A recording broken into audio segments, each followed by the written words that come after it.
আরব দেশের এক ছোট্ট শহর আল জাহির। শহরের এক কোণে একটা মাটির ঘরে থাকে দরিদ্র তরুণ আমির। এই যে আমির, আজও কাজ খুঁজতে যাচ্ছ?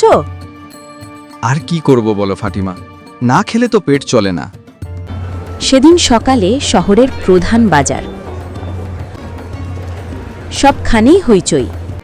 সাহেব, আপনার দোকানে কোনো কাজের লোক লাগবে? আমি শক্তপোক্ত লোক, যা বলেন তাই করব। তুমি ভাই এক কাজ করো, তুমি রহিম সাহেবের সাথে দেখা করো। কাল ওনার কাফেলা বার হবে, উনি লোক খুঁজছিলেন। কাফেলায় লোক লাগবে? আমি উট চালাতে পারি। কাল ভোরে আমাদের কাফেলা মরুভূমি পাড়ি দেবে, চলে এসো। ফাতিমা, আমি কাজ পেয়েছি। পরদিন ভোরে সূর্য ওঠার আগেই কাফেলা রওনা দেয়।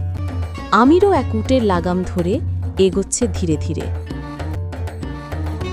কয়েক ঘন্টা পরেই আকাশ হঠাৎ অন্ধকার হয়ে যায়। আমি এসব নিয়ে কি করব? বৃদ্ধ একখানা পুরনো চামড়ার বই আমিরকে দেয়। আমির শহরে ফিরে আসে। বই থেকে শেখে চিকিৎসা, ব্যবসা ও জ্ঞান। ধীরে ধীরে সে শহরের সবার প্রিয় মানুষ হয়ে ওঠে। তুমি প্রমাণ করেছ, ভাগ্য বদলায় যদি মন সৎ থাকে।